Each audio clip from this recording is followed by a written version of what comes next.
left field. Big fly for Mike Trout. 1-0 Halos. Ground ball to second base. Rengifo falls down, picks it up, fires the first. The Angels have no hit. The Seattle Mariners. That is drilled out to left field. The Angels are going to have a 1-0 lead. Anthony Rendell with a big fly, his third. Hey guys, I'm Alex Curry. This is Joe Adele here with the Los Angeles Angels. Brandon Marsh. This is Chris Rodriguez. And you're listening to the All Angels Podcast.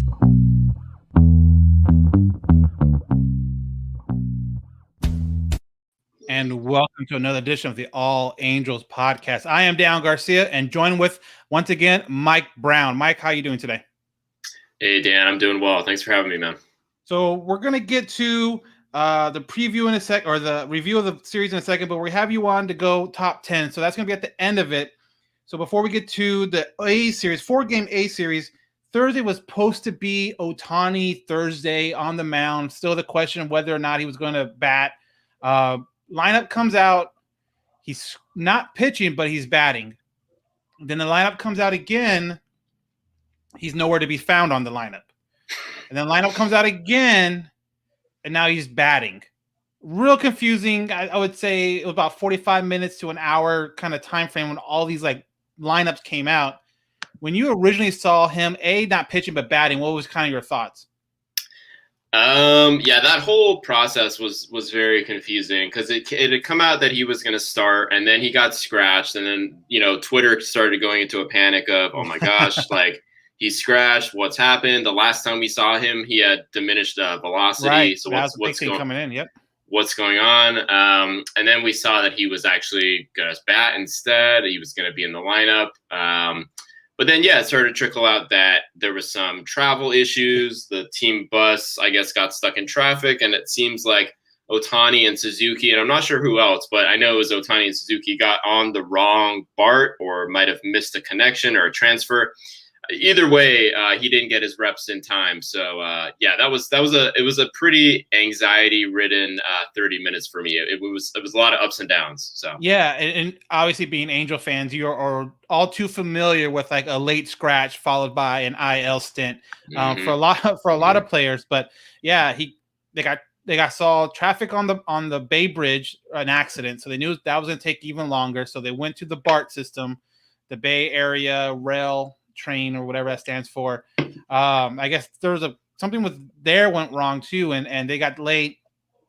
Joe Madden later on said that he is Ohtani is very particular about how he warms up on his pitching days, and by the time he got to the field, he was already an hour late into when he would want to start his pregame routine as far as like the weighted ball and the stretching and all that stuff. So they scratched him from pitching, pushed him back to Friday, but kept him in the lineup, the DH. And with that being pushed back, they brought in Patrick Sandoval to make his second start of the season. Again, one of those younger arms I've been talking about with the Angels where, he's, 20, I think he's 24, 25. I don't think he's 25. I think he's 24. Yeah. Getting start on the spot. Like, coming into the day, he wasn't playing for that start at all. Were you kind of worried about that situation as far as here's a guy came in not knowing at all that he was going to start, and all of a sudden here the ball's in your hand, go face the number one team in the division? Yeah, I mean those instances aren't they're definitely not what you look for or what you want. But he came up and pitched really well.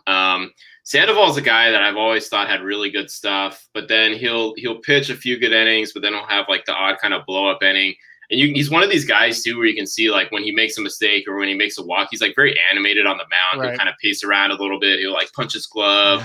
He'll be very kind of animated. And part of me thinks it's, like, a mental thing with Sandoval most of the time. But, yeah, he came up and he pitched really well. And, we've seen him in spots, here and there early this season. He's come out of the bullpen a few times. He's kind of had mixed results. But this is probably the best I've seen him maybe ever. I don't know. I think he's had a few good starts that we can think about in the last couple of years, but this is the best I've seen him in a while. Yeah, very young, very still raw, I think, in that aspect as being a pitcher. But he does go 5 innings, gives up 5 hits, 0 earned runs, only walks 2, 4 strikeouts, only goes at 5 innings and 84 pitches. I think the last start he had, he was around the 85, 86 pitch count. I was kind of expecting him maybe to go into the next inning, which he didn't. Were you expecting the same thing, or were you thinking they got 5 out of a guy that wasn't expected to pitch? That's good. We should, go to the next guy in the bullpen. Yeah, it's tough. I mean, I get the reasoning of like, hey, this guy gave us kind of 5 solid innings. This is a very like the definition of a spot start. So kind of let's go to the bullpen now. But the way the Angels bullpen has been all season is it leaves very little confidence. So Yes. I would have definitely maybe liked to have seen him go another inning until he really showed that he was going to get into trouble. I'm kind of against kind of the new thought of the new kind of ideology in the game of kind of pulling guys before they really even get into any kind of trouble. That happens a lot, the third time through the lineup type situation where that's kind of been dominating the game. But yeah, in this case, I would have liked to have seen Sandoval probably go out there again, at least retire another couple hitters maybe. I'm not sure what part of the A's lineup was coming up that next inning. That also dictates a lot. I don't know if it was a lot of righties. I'm not sure how he did against righties that night. But if you went into the numbers a little more, there might be a little more reasoning behind why they went to the bullpen. But yeah, would have liked to have seen him get a couple more outs maybe. So Aaron Slagers comes in after Sandoval in the 6th. Actually strikes out the very first guy he faced that inning. So you're kind of thinking, okay, it seems like with the Angels pitchers, always that first guy because of a walk or because of a base hit always seems to be the hardest guy for them to get out. But after that, he goes double, walk, single, and now they're down 0-3 before you can really even blink. Alex Claudio came in up after that, gave up 2 more, and now you're looking at a 5-0 deficit after 6. But to be truthful about it, it probably wouldn't have much mattered anyway, the way that Chris Bassett was pitching for the A's. He goes a complete 9 innings, only giving up 2 hits and 1 walk. I mean, we can say all we want about the bullpen and all that stuff, but at the end of the day, it wasn't going to matter too much the way he was pitching. He looked great that night, and for an offense that needs to be producing runs at a good pace, this is exactly what the Angels didn't need for this game.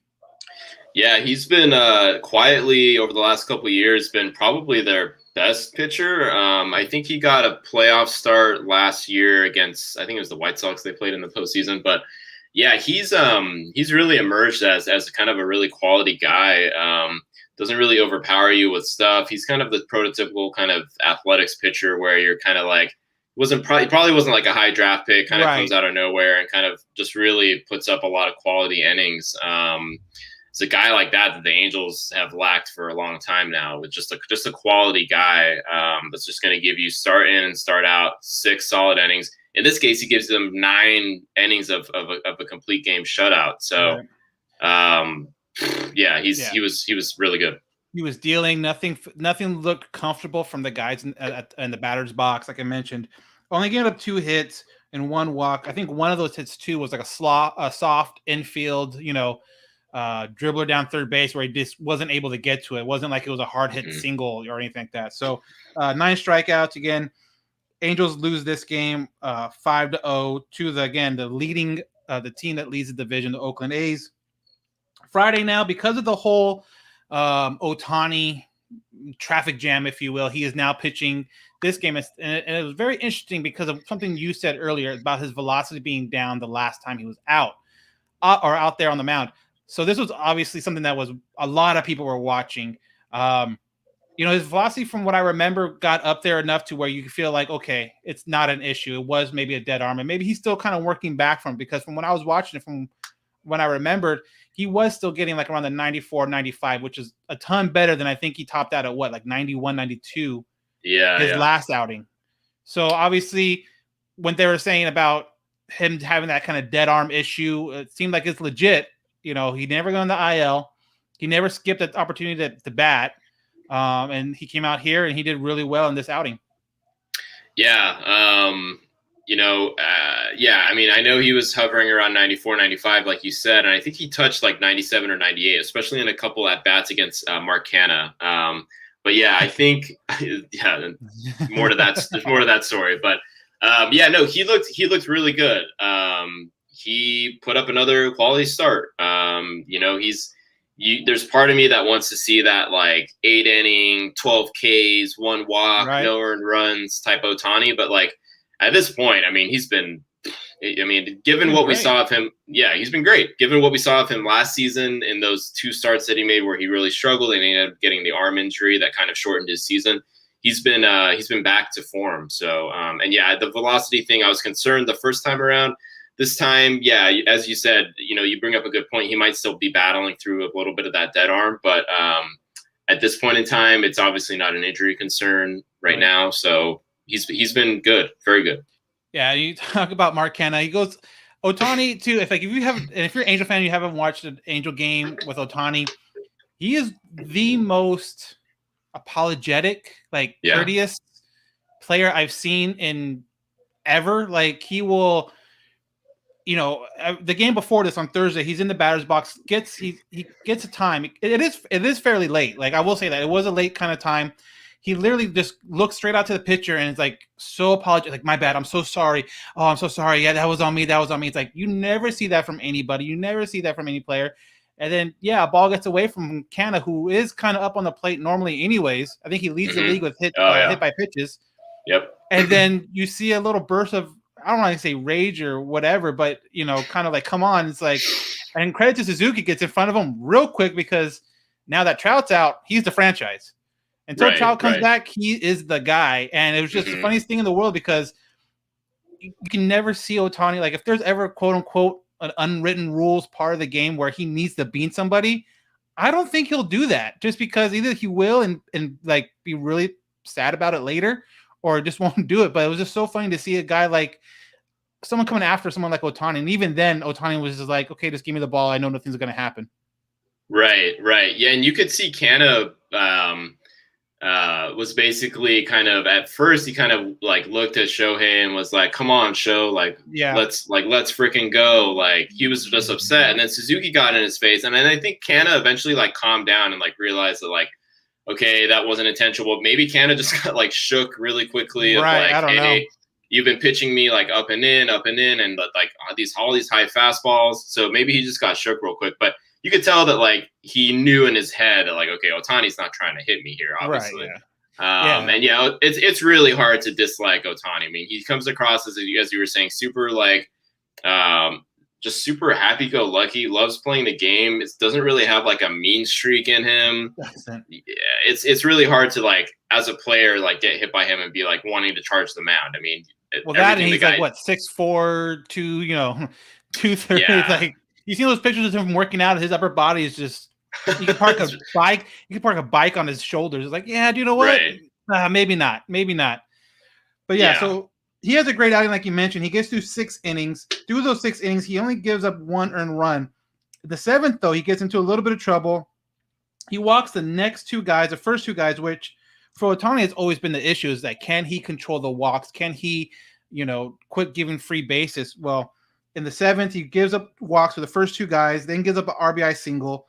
At that point, the A's are up 2-1, and the night's over from after that without getting out in the 7th. So his final line is 6 innings pitched, 3 hits, 3 earned runs, 4 walks, 5 strikeouts. And like I mentioned, 2 of those walks came in the 7th inning. But you have Cishek and Mayers come up after him and do a pretty good job. Holding the team like Oakland and not letting them add any more onto the board. But I still think a very good outing by Ohtani, regardless of what it kind of showed.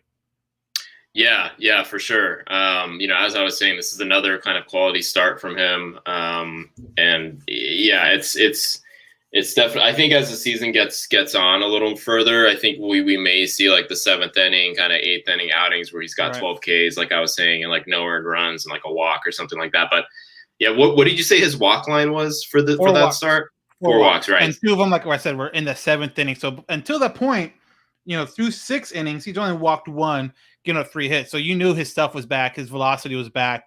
Yeah.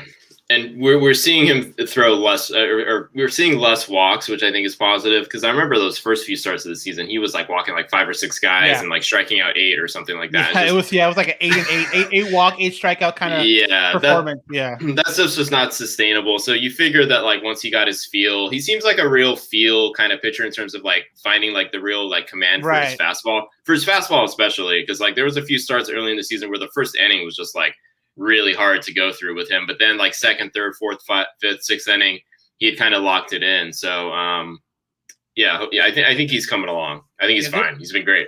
There was a game, I think it was like 2 starts ago or maybe 3 starts ago for Shohei, where they put a graphic on the board or on the TV, and it's echoing exactly what you're saying as far as like first inning ERA. It was like 4.8. It was high, and then like second inning on, it was like 0.73 or something like that. So it just showed exactly what you're saying. Like once he's able to get that feel and get out of that first inning with no or limited damage, he's able to settle in and really, put guys away and be productive as a pitcher and stuff like that. And this game, they kind of missed him at the plate as well.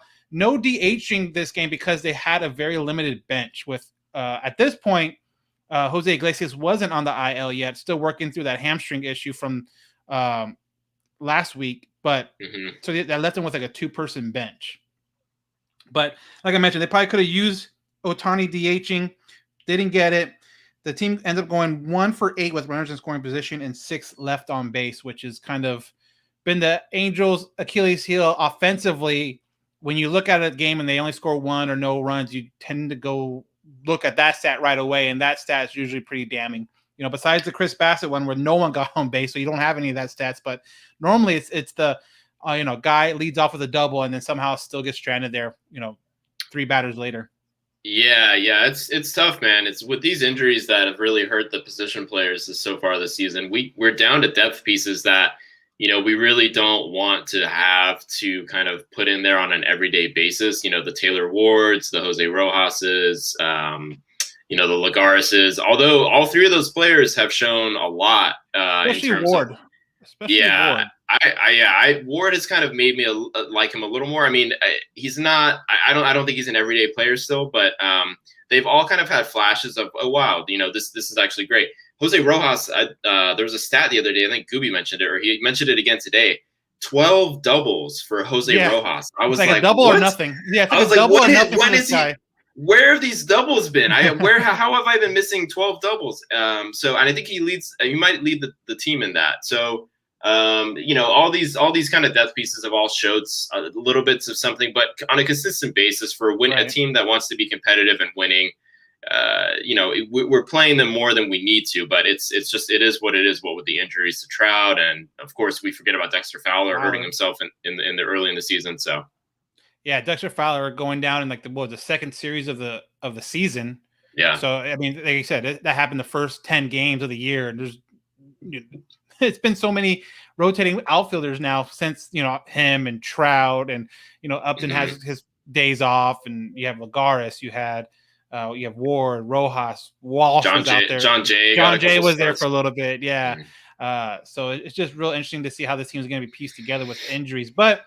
So they dropped the second game on Friday. So now they're down 0-2 in the series. And I kind of said this before the series started on the last podcast, as far as you want to try to get a split with Oakland here. Now you're up in Oakland. This is the division leading team. If you could come out with a split, that's not bad. And they put themselves in a real hard situation right off the bat, dropping the first 2.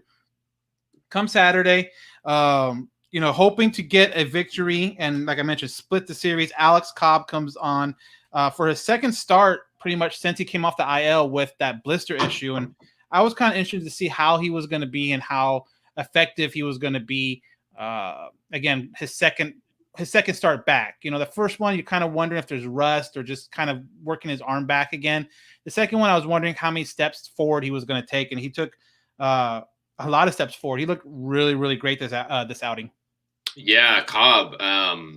He probably turned in one of the starts of the season for the Angels, and I feel like he had that when he has his. I think he's got like a split changeup. It's not a split finger fastball because it's not that hard. It's like an 86, Yeah. 88 mile an hour split that he's got. He calls When it he the has Thing, so I don't know exactly Right. what it is, but he has his own nickname, Yeah. so there you go. Yeah, exactly. The Thing, right. So, yeah, when he has the Thing kind of going, and from what I saw kind of in glimpses of it last night, I caught bits and pieces of the game, but it seemed like he really had it moving really well, down in the zone, dropping down in the zone, getting a lot of ground balls. I think they turned a few double plays last night with him on the mound, so that's always nice to see. Can't remember the last time I saw an Angels team turn like 3 or 4 double plays in a game. It's a lot of balls, a lot of infield errors lately. But yeah, Cobb pitched a hell of a game, and I think it dropped his ERA down into like the 3s. I was like, wow, since when has his ERA kind of dropped so fast? So yeah, all things good with Cobb. Yeah, you kind of mentioned the turning the double plays, the defensive plays, because the defense has been a real big issue with the Angels, and you got a really good defensive double play. This is one of your double plays by Anthony Rendon. Green light on 3-0, and a high fly ball into a vacated cavernous part of the ballpark, and Rendon gets there for the out. Kemp advances, and then he overslides at second base.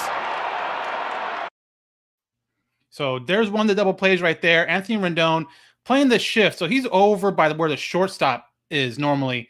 And I think it comes out that night, or I know definitely this next day, he ran like 113 feet for that ball and was able to double and make a obviously the throw to Fletcher wasn't exactly on, but actually that kind of helped because, Kemp thinking maybe I got by and pulls him off the base. But Fletch still being able to hold on to that ball and making the double play. But defensive plays like this, or I don't want to sound like spoiled or whatever, but it's like this is the stuff that the Angels fans were used to seeing, like this kind of defensive plays and efforts, and it's just been kind of frustrating to not see that this year. But this was a great play by Anthony Rendon and David Fletcher. Yeah, I mean, going back to Simmons, and I think they showed a highlight during today's afternoon game where they showed a footage of Simmons basically doing the same thing at the Coliseum back in like 2015 or 2016. So. Yeah, an incredible play. I'm not sure what Tony Kemp was doing there. He took a big turnaround second. He probably thought that Rendon wasn't covering third, so he was going to try to go for it. But it's great to see a few spectacular defensive plays because as you were saying, I think Fletcher today, even from short, he had an error at short, throwing error at short. He kind of pulled Walsh off the bag. So it was nice to see that yesterday from Rendon. And Rendon, I mean, not Rendon, but like the Coliseum, even though I've seen a ton of games there on TV because of obviously the Angels A's, I always forget how much space is there, by where the dugouts are, by where the, bullpens are. It just seems like third and first basemen can just run forever and not have to worry about hitting anything. And then a play like that happens where, like I said, he's going 113 feet, where if it's at any other stadium, that ball's probably like 5-6 rows deep in the stands. Yep. That's why I think that plays a lot into why you see so many Oakland Athletics pitchers be really good, is because look at their home ballpark. How many outs do you think they get in a season just because of that foul territory? So yeah, definitely plays into it. It definitely helps. So the next half inning, Angels get on the board by a defensive blunder that wasn't on the Angels. 0-1 to David Fletcher. Bunting. Olsen comes home. It's mishandled, and the Angels score. So it feels pretty good to be on the other side of something like that, because if you saw the play, Rojas was dead to rights. Looked like a contact play. Fletcher kind of hit it a little too hard on the bunt to where it got to the first baseman really quickly, but luckily Olsen tossed the ball away and Rojas was able to score. But like I said, felt good to be on the other side of a play like that. Yeah, for sure. Kind of reminded me of that play in the World Series with Randy Arozarena scoring against the Dodgers there, where there was the throw to Will Smith at home, and Will Smith dropped it, and Arozarena paused, and then he continued. It was less dramatic than that, but same concept. Yeah, so but it was great to see something go right, I guess, for the Angels, when a lot of times it seems like it hasn't been going right. So after that, obviously Ohtani comes up and with 2 on and does this. 1-0 to Ohtani.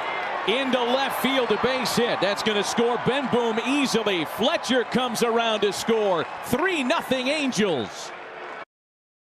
So 3-0 Angels. Anthony Rendon will end up adding one more to make it 4-0 Angels after that inning. And it was kind of funny. All the scoring, it seems like in this series for the Angels have all been like in single innings. Yeah, they've put up some crooked numbers, as they say, in a few of these innings. So yeah, it's good to get on the board there. And Cobb was kind of rolling at that point, so it was great to get Cobb some runs at that point in the game. I think that was the 5th inning. So yeah. So that's all Cobb would need for the game. Like we mentioned, he had a really great game. He went 7 innings, 3 hits, 0 runs, only 2 walks, and 8 strikeouts. So again, a real quality outing by Alex Cobb. I'm not going to lie. I was kind of worried. I had an opportunity to put him up on my fantasy league, and I was like, you know what? I'm not 100%. Now I'm kicking myself 100%, not picking him up. But a great outing against, again, a really good team, the Oakland A's. So anytime you can get a victory from them, it's a plus. But definitely something that they needed. It would have sucked to go down 0-3 in the series, but then you have Watson and Iglesias come in for the last 2 innings. Pretty much zeros across the board except for 1 strikeout, and that's the first shutout for the Angels all season, which is pretty crazy when you think about it. Yeah, that's awful. Yeah, that just seems that's really a tale of the tape in terms of like what kind of season it's been so far for the Angels. But glad they could get it done. If they're going to get it done against any team, I would definitely have it be Oakland, who's obviously first in the division. So yeah, big victory. Yeah, and it came out earlier or at this time that the Angels have their first shutout of the season. It was going to be the 29 now other teams have shutouts, but the only one being Pittsburgh. But then when you look at the time of the games, Pittsburgh actually got a shutout that same day, and it was like 2 hours earlier. So technically, Angels are the last team to throw a shutout to get a shutout this season. Which it's never crazy. good. It's never a good thing to have on your resume. But I guess at the same time, we do have a way better record than Pittsburgh, so it's not all bad. Yeah. So no. Again, Alex Cobb, great outing. I'm really interested to see how his next outing is going to be and what we can see from him. Now going into Sunday day game, kind of weird, 2 back-to-back day games, Saturday and Sunday. We're kind of talking about that before we started recording. You don't see that very often. Sunday getaway days are normal. You're used to it. Right. You can almost plan your Sundays around it. But to have a Sunday, 1 o'clock or 12 o'clock or 12:30 game is really rare, and that's exactly what happened here. Angels are going to have 3 1 o'clock starts in a row between Saturday, Sunday, and then Monday at San Francisco. So it probably feels like spring training for these guys now. All the early wake up calls and all that stuff. Yeah, for sure. I mean, thankfully, they just got to hop across town to play the Giants, so no excessive travel. Hopefully, the BART is working okay, and they're able to get to the stadium and stuff. But thankfully, they're just going across town. Yeah, and 2, they stay in San Francisco, so there's a good chance they're actually closer to San Francisco's ballpark than they are to Oakland. So there's definitely shouldn't be any travel issues, but we'll get to that in a second. So Jose Quintana comes up to get to start this game. With the Ohtani being pushed back because of the travel, literally everyone got pushed back a single day, which means at the beginning of the week, you had Bundy here making the start. He got pushed back to Monday. How are you about Bundy? Would you have seen rather than see him pitch here? Because they could have very easily just swapped Quintana and Bundy and have Quintana start, in San Francisco, and no one really would miss a day of rest. Everyone would still be on full rest. Yeah, I mean, the way Bundy's been pitching lately, I don't know. It's tough. I mean, I think I'd want to see him probably pitch in that ballpark. But yeah, it's tough. Quintana and Bundy are the 2 Angels pitchers right now that I'm kind of the lowest on. Quintana was okay today, but he got into a lot of trouble in the third. So yeah, I'm fine with Bundy going tomorrow. I don't know. Bundy kind of worries me right now, but that's kind of another story. Think with Bundy, it's as simple as he has ankle issues or he's nursing a sore ankle, or do you think it's something more as far as maybe something that was working last season isn't working now and people have picked up on it? Yeah, it could be. I mean, the reason he used to get hammered a ton in Baltimore was because he was so reliant on his fastball. People just really feasted on his fastball kind of up in the zone. And since he came over to the Angels, he's been throwing his breaking ball or his changeup a lot more, and he throws those pitches for strikes too. So he's able to kind of work off those pitches and then use his fastball kind of every so often. But yeah, I mean, I'd probably have to go back and look at it, but my guess is that he's probably getting hammered on his fastball again. So yeah, I don't know. I hope maybe and then as you said, there's this ankle issue that he may or may not have. So yeah, it could be a couple of those things. I hope they really need him to get back on track. If they have him on track with Ohtani and Cobb pitching a little better, Canning to me has kind of turned a corner a little bit. So yeah, we'll see. But so Quintana starts again against the A's. His last outing was against the A's in Anaheim, so he sees them back-to-back starts. His outing in Anaheim was actually really good. Went 5 1/3, giving up only 3 earned runs. And again, for someone like Quintana, you'll take that every time. But he gets into a little bit of trouble in the first, gets out of it. But in the second inning, Jared Walsh gets the Angels on the board first. He's 10th in runs batted in. Hammers that one through the zone and drives it up, over, and out of here. Jared Walsh with his 12th home run of the year, and the Angels strike first. Oakland reminds me of a lot of Angel Stadium in the fact that when it's the day game, the ball travels a lot better than at night. At night, I feel like if that was like a 7 o'clock, 6:30 start, that ball is probably getting caught because of the marine layer and just being close to sea level and stuff like that. But in the day games, when the sun's out, it just seems like it carries so much better, and it helps the Angels there with Jared Walsh's home run. Yeah, I mean, looking at it off the bat, that looks like it's like a line drive to the right fielder or the center fielder, kind of ranging to his left. But yeah, he really snuck it out there, went over the wall right there. So Jared Walsh continues to stay hot, continues to produce. Now that he's getting obviously getting every day at bats now that Albert's gone. How do you feel about Jared? You excited about him, the future? How do you feel about him? Yeah, great. I feel like he's been kind of, I mean, Angels fans know, but I think league wide, he's starting to get a little recognition, but I think he's still kind of largely unknown. But they always like to pull up the stat on Angels broadcast where it's like the most RBIs since September, and he's like in top 3 or 4. He's up there with like Freddie Freeman and bunch of other all-stars in terms of RBIs over the last 3 or 4 months of last season and this season. So yeah, he's been consistent. He's been it's definitely been a shock because in spring training he didn't look like the Jared Walsh from September. Right. So I was a little concerned going into the season that we were going to get like maybe that was just a flash in the pan, but no, I think he's the real deal.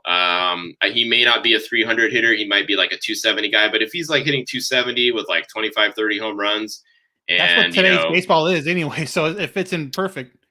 Yeah, exactly. So I would love that to have it's been a while since we've had a first baseman that's put up 30 home runs. So yeah. And then too, like some of his defensive plays have been really, really well. And like even at some point, we talked about the play with Fletcher pulling him off the base, but he still had to make a pretty athletic play to even keep that ball from rolling, from getting by him and getting, you mentioned how much room is in Oakland. I mean, that ball could have rolled forever, but he still made a great defensive play just to keep it from doing that. So there's been a couple times where defensively he's definitely shown the improvements from, obviously from Albert being aging and all, but definitely something to be excited for, the first baseman of the future, if you will.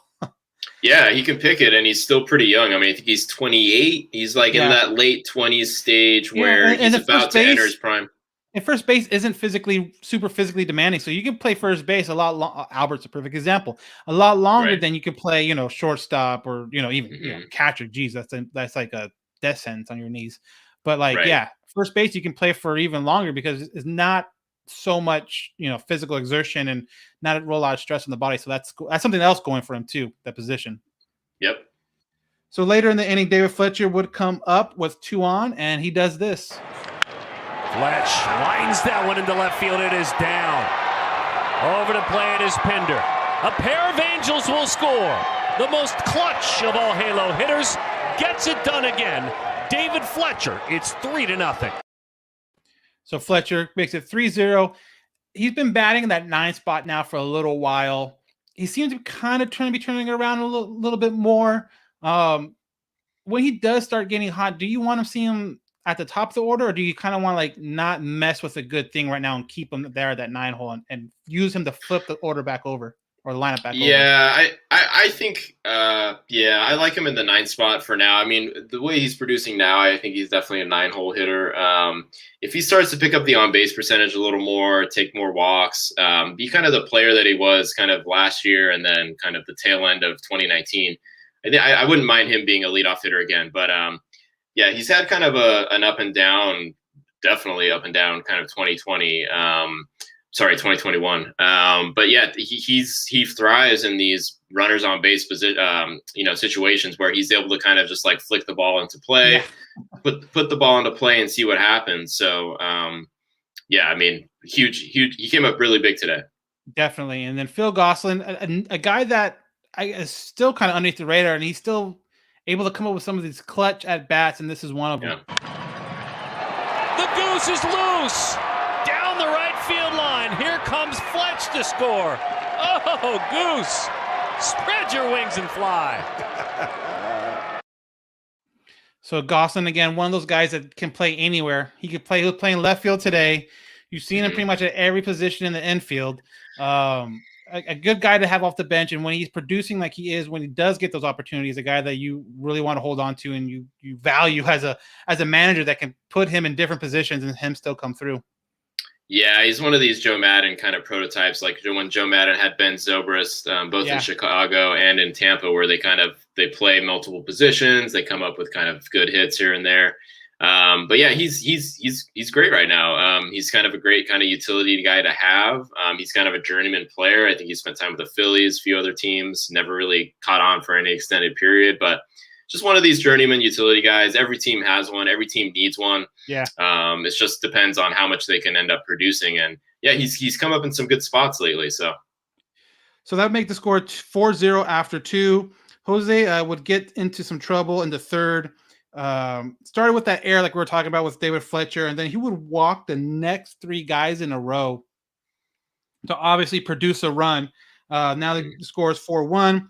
Still with the bases loaded, he was able to only give another sac fly before getting out of the inning. So for a situation there, you had bases loaded, no outs. He gives up a walk and a sac fly to make it 4-2. Definitely the best case scenario, I would think, in that situation, with him almost having to go right down the middle of the plate because of the fact that he could not locate it on the corners at all. So to give up 2 in that situation was definitely a sigh of relief. Considering how it could have turned out to be.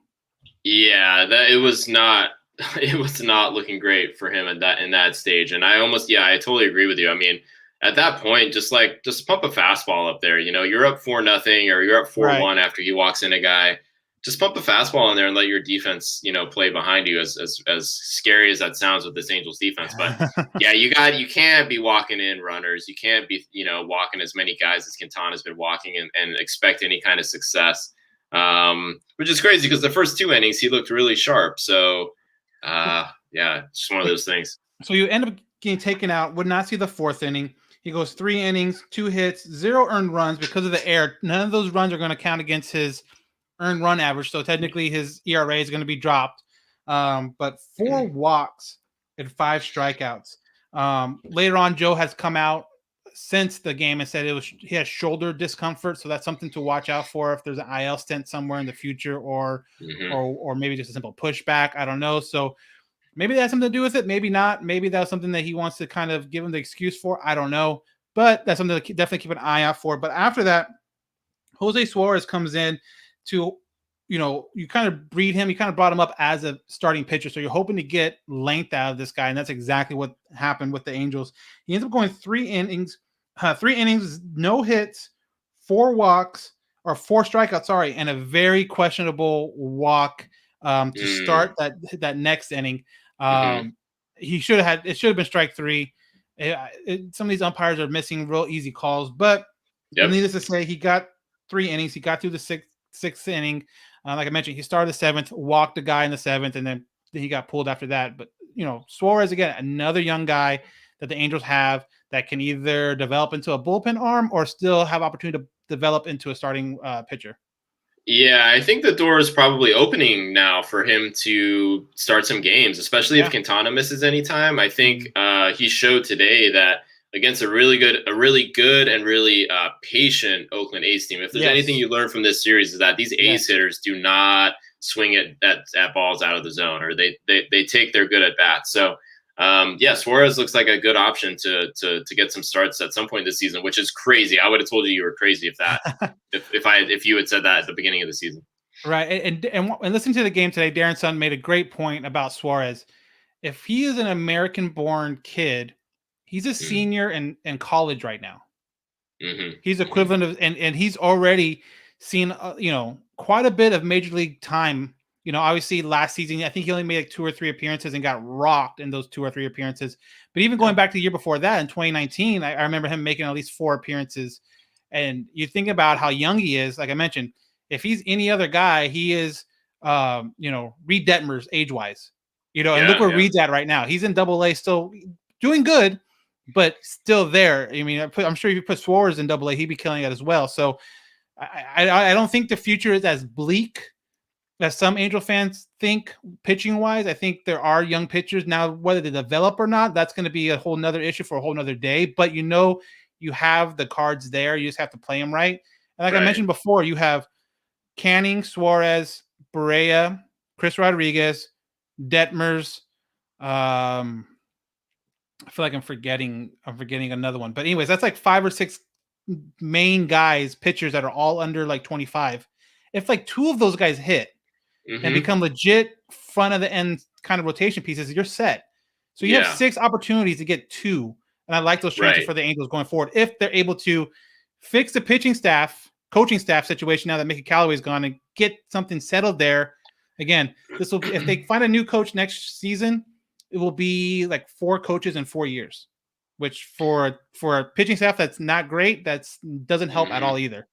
Right. They need like a Mike Fletcher or somebody that's gonna be there for an extended period of time and kind of really groom these younger guys. I don't know if that's Matt Wise or somebody else, but they're gonna have to look at somebody. But yeah, I mean, I agree. I mean, we were talking about these kind of young group of pitchers that ended up being like Heaney and Skaggs and Tropiano and a couple others a few years ago. It was like, man, if we can get Tropiano or Heaney or Skaggs to like stay healthy or do this or do that, it's going to be great. So yeah, Reed Detmers in his last start looked really good in Double-A. So yeah, I mean, we'll see. Yeah, exactly. That's something, like I said, it's hard to tell now. There's no way you're going to be able to tell which one of these guys develop and which one of these guys don't. Even by the end of this year, you're probably still going to have a question mark about some of those guys. But I kind of bring up, or we'll finish this up real quick. But yeah, so Suarez goes 3 innings, like I mentioned. After that, they go Cishek, Myers, and Iglesias. Iglesias gets a 4-out save, and the Angels win at 4-2 to split the series against the Oakland A's, winning the last 2 games. And again, you're in Oakland, the division leader. You take 2 out of 4. You split the series. That is a huge W for your team that's been struggling, and hopefully now you're able to build a little bit off it. Because before Quintana's start today, you look at those previous 3 those outings by the starters, they were all really good. They were all something that you can very easily, if you get a bounce here offensively or a bounce there, can turn those into victory. So that's something really positive to build on going into San Francisco. Yeah. I mean, a lot of the starters perform really well. Cishek has had a really good run of the last like 10 or 11 games. Yeah, they showed that stat too. That was crazy. I didn't know that. They said like his first 11 games ERA was like above 5, and then his last 11 appearances, his ERA is at, I think, below 1 or at around 1, which I had no clue that was the case. Yeah. So yeah, I mean, the starters look better. Hopefully the bullpen will kind of work its way, work out some of the kinks. Mike Myers still kind of scares me a little bit. Yeah, he's struggling. But Watson, if Cishek can kind of maintain this, obviously we're getting C-Rod back pretty soon. Iglesias looks locked in, and I loved how like amped up he was to close out today's game. He's done back-to-back 4-out saves, I'm pretty sure. So hopefully we're turning a page here. So, and kind of like you mentioned, Chris Rodriguez and Matt Stassi have both been with Salt Lake starting, or Chris started on Friday. Stassi started like the last 3 days. Chris looks like Chris is going to get one more start, I believe, on Monday, tomorrow. And then from there, they're going to make a decision whether to bring him up or not. He's only been pitching 1 inning in those quote unquote starts. So it's not like he's trying to go 3 or 4 innings and stretch him out. They're just trying to make sure he can get through a single outing without any kind of pain or discomfort or anything like that. And after the first one, it worked out great. I believe he went 3 up with 3 down, or maybe he walked one guy. But anyways, it was a clean inning. We'll see what happens Monday. Hopefully Wednesday, because I can't imagine them bringing him up the day after, because you'll be wasting a spot in the bullpen because you're probably not going to use them. So right. I would think maybe like Wednesday's an off day. So when they come back to, I believe they come back to Anaheim after that Thursday, very good possibility that you will see Rod and probably Stassi honestly, in that lineup, in that bullpen. That would definitely help the Angels a ton going forward with that bullpen confusion, having C-Rod in there. Yeah, for sure. So we're going to take a quick break, and when we come back, we are going to have our power rankings. It's something monthly I want to start doing, and obviously we did at the end of last month, and with May, by the time you listen to this, May probably will be over, but if not, May's over in a couple of days, and we're going to talk about our Power 10, and we'll be right back after this. And we are back. Again, I want to thank Mike Browne for jumping on and, talking Angels baseball, but also the Big League Chewing podcast. He does a baseball podcast, so he's always the best guy to talk to right now as far as MLB in general, and that's why we have him on to do our power ranking. So we did it earlier last month, and this is it. This was the Power 10 for us last month. Some names that are still on there, still well represented. I think our top 3 are still legit. After that, it gets kind of questionable. I'm not going to lie. Some of those teams have moved up. Some of those teams have moved completely down. But, that's why we do it monthly, because you never know what's going to happen in baseball. So for this time, like I did before, Mike's going to be up first. His number 10, Oakland A's. Yeah, so we just saw them for 4 games. The A's have, obviously, after getting off to a rough start, have been really good. Their last 10, though, they're 5-5. I don't think they had the week that they were looking to have against the Angels and the Mariners. They have a -10 run differential. It's still weird that they have a negative run differential, and they're still leading the division. Right, so that's really strange. But all in all, I think they're a top 10 team in the league. So, yeah, they're my number 10. My number 10, the Houston Astros. Greinke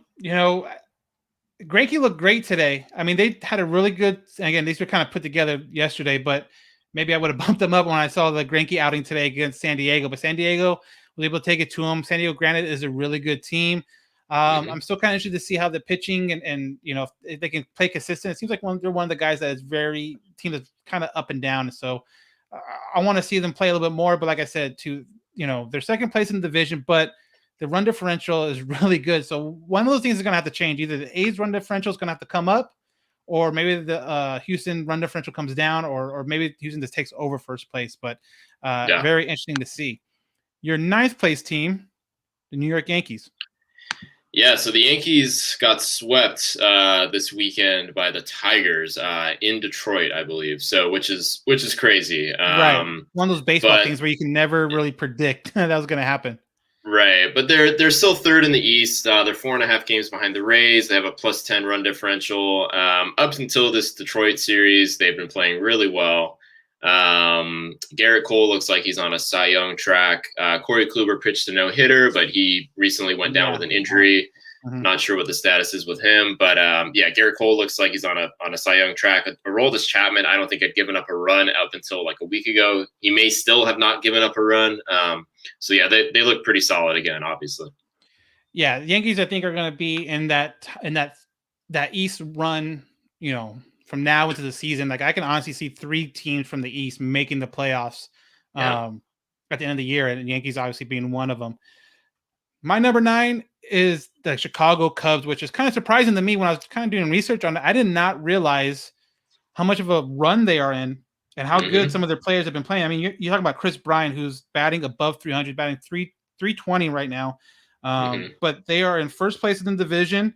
But it was really surprising to me to see that, or they're half a game back of St. Louis now after today's game. But The run differential is plus 27, so it's a really good run differential we're talking about, and it's just kind of surprising to me that they're able to keep this going. And with the Central kind of being down a little bit this year, I kind of feel like they'll be able to feast on that maybe a little more than other teams, maybe at their caliber, but are in a harder division. So I kind of think the Cubs are going to be around for the whole season.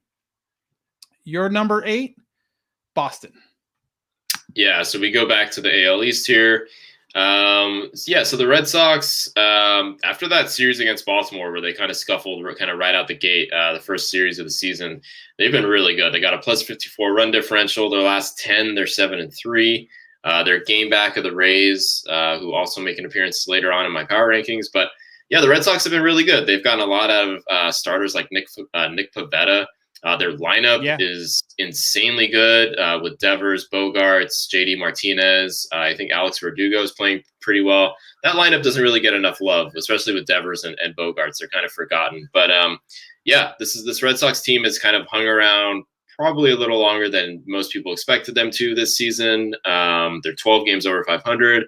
And they make my power rankings for sure. So then my number 8 is the New York Yankees. Kind of piggybacking off of what you said, obviously the sweep from Detroit isn't ideal, but Cole is going to be Cole. That to me, having someone in the front end of a rotation where if you're on a 2 or 3 game losing streak, he can come in and just shut it down and get you a victory means so much. They have to get healthy. I think if they were healthier, this team would be a lot higher on the rankings. You mentioned Kluber. Kluber is going on the IL for after pitching that no-hitter, and hopefully it's nothing major for him because he's betted on himself this year. He has signed that 1-year contract, hoping to get another one next year. And if he's out for a significant amount of time, that's really going to hurt not only the Yankees but himself. But I think they're going to be around. Like I mentioned, they're going to probably be one of those 3 of the teams that are going to be in the playoffs from the East. I truly believe that. So the next up for you, the number 7, is the Cardinals. Yeah, we got the Cardinals. So the Cardinals, I think I actually was pretty high on the Brewers to enter the season. I think I probably picked the Brewers to win the Central, but the Cardinals have been playing really well. Last 10 games, actually, they're 5-5. But guys like Arenado have played really well. Goldschmidt's been playing better. This is a team that kind of you sleep on during the regular season, and then when the National League Championship Series comes around, they're like always in it somehow. So it's a team that I would bet on pretty heavily. Jack Flaherty is kind of emerging as their ace. He's putting together a really nice season. I have the Cardinals in my top 10 for sure. My number 7 is the Oakland A's. Maybe it's just recency bias for me seeing them play this weekend, especially Thursday and Friday, from Bassett's complete game shutout to you always have the Mats, the Olsen and Chapman are always going to be there offensively, kind of even if they seem to be in a slump, they're always threatening to take one deep, and just their bullpen, they got Luzardo back, so he's going to be a big bullpen piece. I saw him today, Sunday. He looked really good. So I just think Oakland's one of those teams that can get hot, and they proved it, like you mentioned earlier in the season, they were on one hell of a streak. And, if they get onto another one like that, they might put so much distance in between this first or second place team that it's going to be really hard for anyone to catch them. But I truly think that they're going to be one of those teams that you don't want to see them when they're hot, because they can beat anyone in this league regardless. Yep. So for you, number 6, Chicago Cubs. Yeah, so the Cubs have kind of surprised me. I think up until today, I think they're on a 6 or 7 game winning streak. Regardless, their last 10 games, they're 8-2. They have a run differential of plus 27. They're getting good seasons from guys like Chris Bryant. Their pitching is kind of managing to put it together, even though they lost Yu Darvish. Some of their bullpen arms have been pretty good. Craig Kimbrell has kind of been better than he's been in recent seasons. So I don't think I expect the Cubs. I'll go against what you said. I don't expect the Cubs probably to last as long into the season. I think eventually they'll probably be sellers at the trade deadline.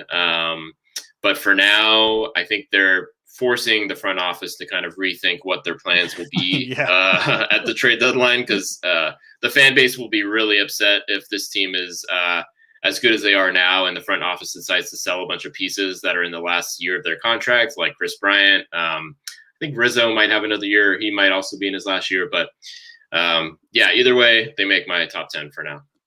Yeah, I mean, it's going to be really interesting to see. I think that's going to be one of the teams that can go one way or the other, like you mentioned, sell or buy. But the way they're playing, if they continue to be even – and again, the Central I don't think is going to be like a runaway. So I think they're always going to be around. And that's going to be really interesting. Like trade deadline comes and they're only 4 games out. What do they do? Because that doesn't seem like a lot of games to all of a sudden turn around and tell your fan base, hey, we're selling. You know what I mean? So it's going to be interesting to see how that goes once it gets closer to the trade deadline.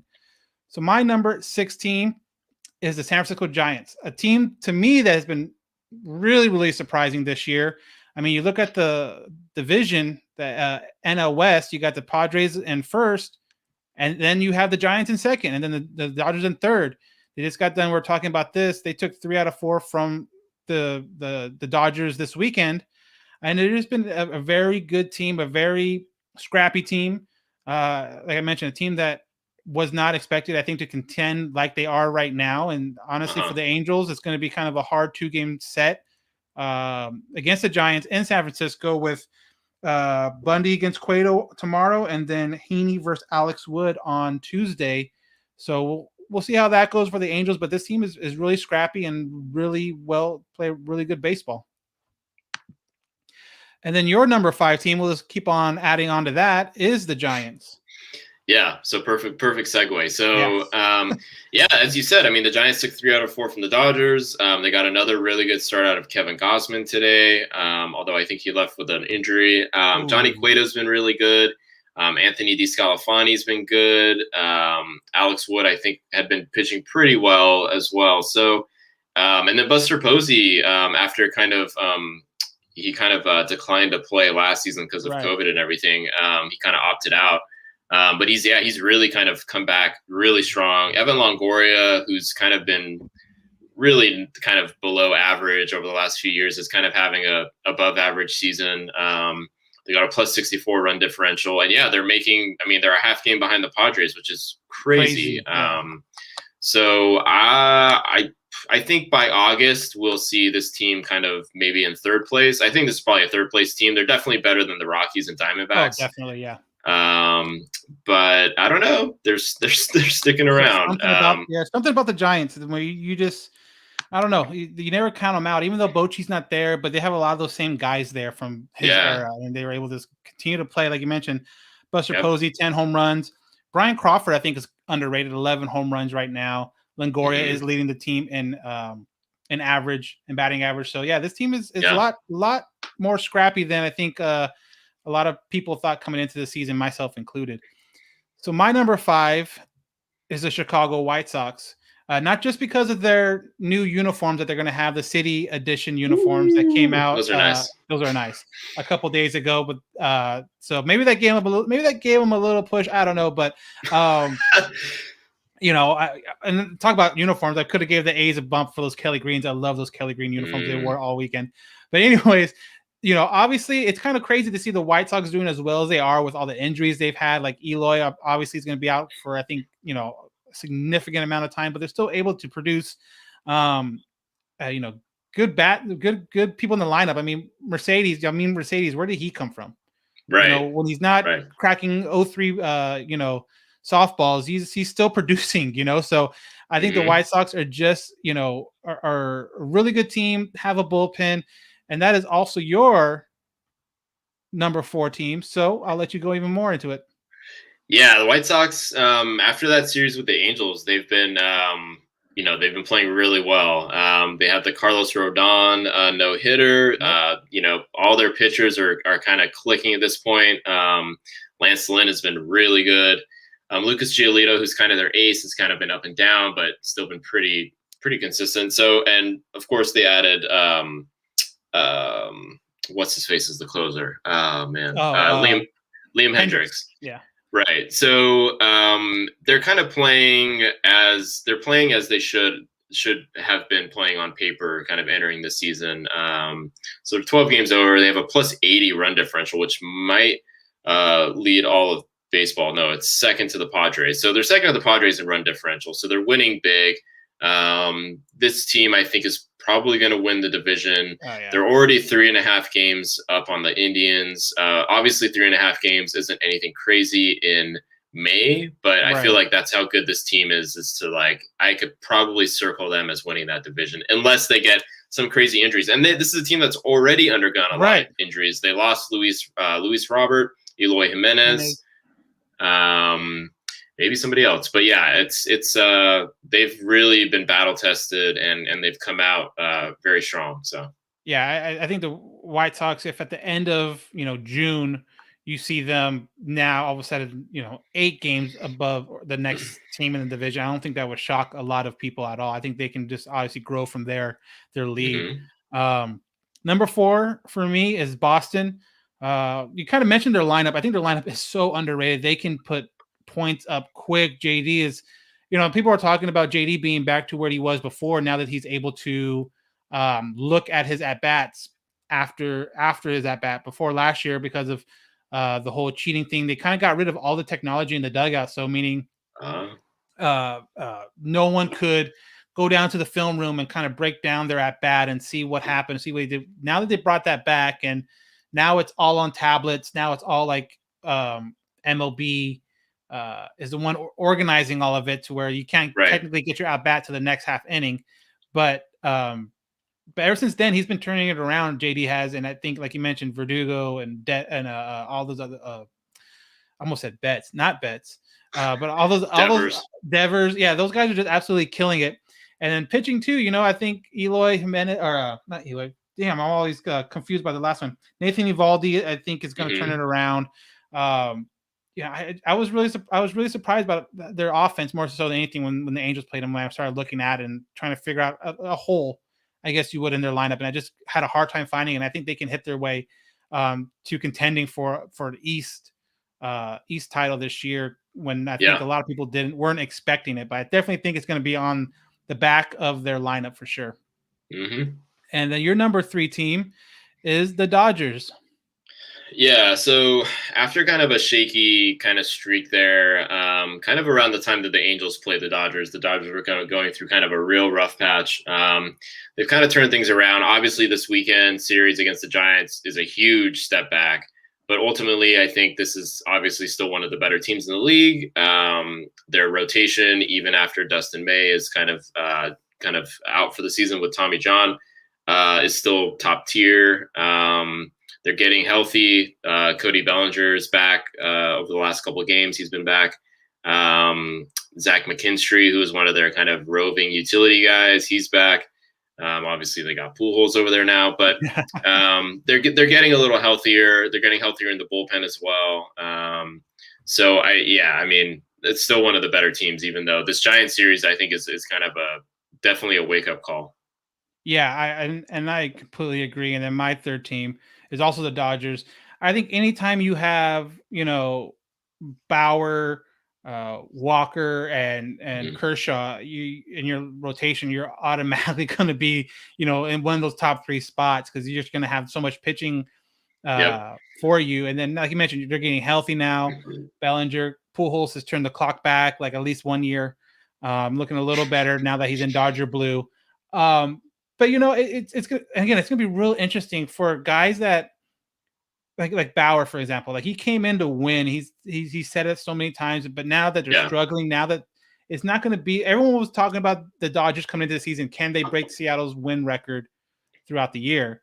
And I think it's pretty safe to say they can't do that, but they can still win the West.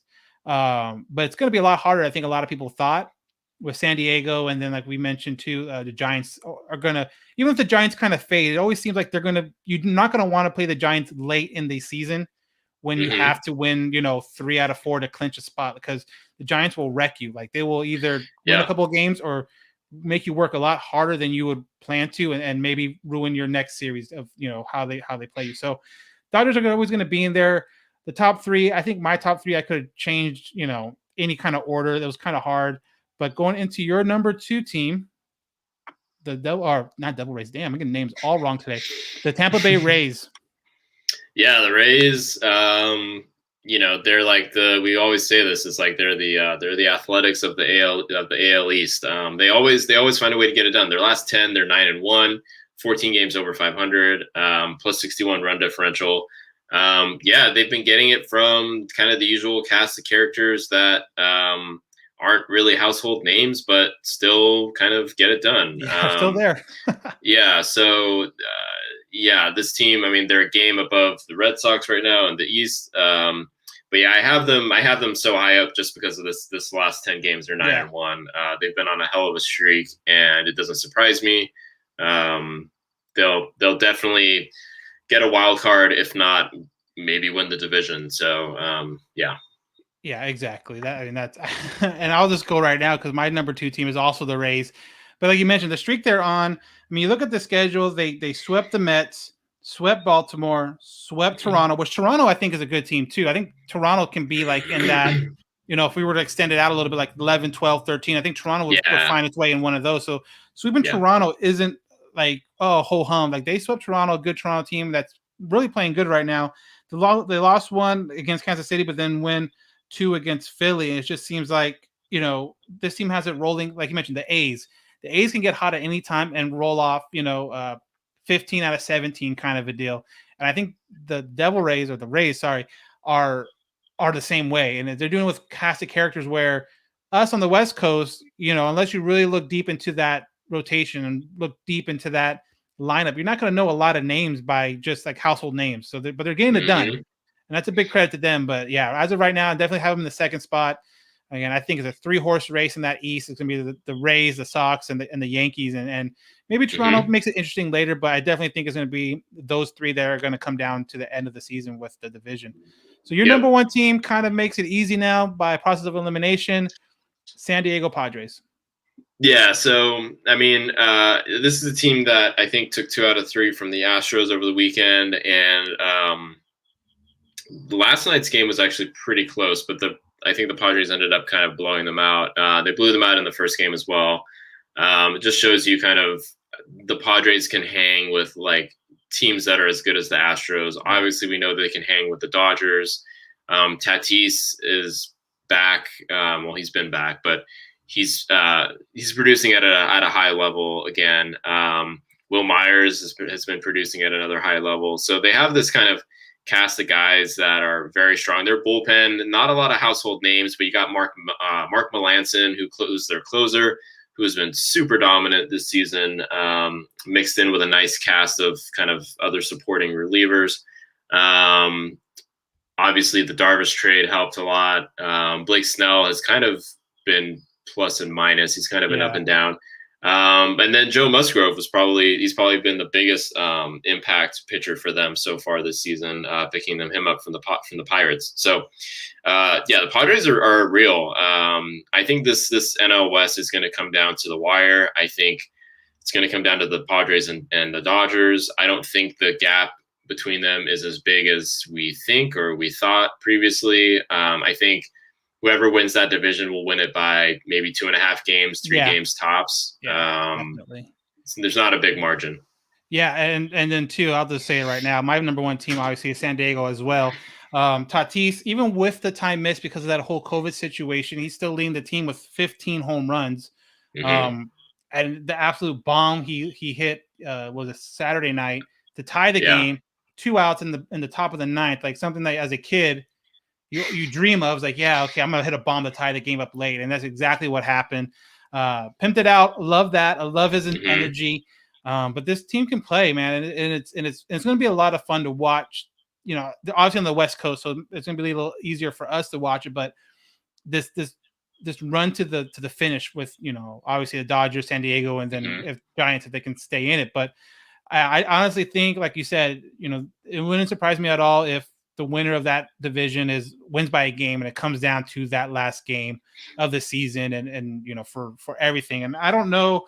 Well, look it up now, but I think it'll be really. I wish they would be able to do like flex scheduling, where at the end of the year, if it was close, they would be able to. Well, They do play the Dodgers the second to last series. They have a 3-game set, the second to last series of the season, and then they play San Francisco in the last series of the season. Okay. Six division games to end the season for the Padres, and that could be the difference. Nothing that's probably going to be locked up by then. That's going to be very interesting. To see at the end of the year. But Padres have been killing it. Tatis, I think right now, if you were to call it, I think he is the NL MVP right now. I know it's close with like Acuna, and then even too, you can bring in DeGrom in it if you want. Right. But yeah, I think Tatis right now is probably the MVP of the NL right now if the season were to end. Yeah, I mean, he's slugging an insane. I think, so he's leading the league in slugging at 694, which is just ridiculous. He's got 12 stolen bases, which I think is leading the NL. He's got 15 home runs, which leads the NL. And he's got an on base of 380. So yeah, he's leading the National League in sacrifice flies too, which is just a random stat. But producing RBIs. That's how you get some RBIs though. I mean, I know there's been times where the Angels, we were hoping as Angel fans, just get a sac fly. That's all we need. So some of that stuff is actually harder than it seems. Yeah, but no, I would agree with that. He's and he's only 22, which is still scary. Crazy. Yeah, that's scary. So that's our top 10. Again, going from top to bottom, or from bottom to top. Mike has the A's, the Yankees, the Sox, the Cardinals, the Cubs, the Giants, the White Sox, the Dodgers, the Rays, and the Padres. And myself, I have Texas, the Cubs, New York, Yankees, the A's, the Giants, the White Sox, then the Red Sox. I didn't even notice I did that. Put them back to back. Dodgers, Rays, and the Padres. So top 3 are the same. We'll kind of come back and visit it again at the end of June and see how much has changed. I mean, we already saw it from last month to this month that our top 3, top 4 are all pretty much the same, but that bottom half just seems to have a road about who's hot and who's playing well at the time. So that's really interesting to see. Yeah. I mean, we can see from the last time we did this, there's been a lot of change. So it'll be interesting to see who comes in and who comes out. So that's going to wrap it up for this episode of the All Angels podcast. Next podcast, look out for Wednesday night. It's an off night, so we'll do it then. Hopefully we'll have Chris on as well.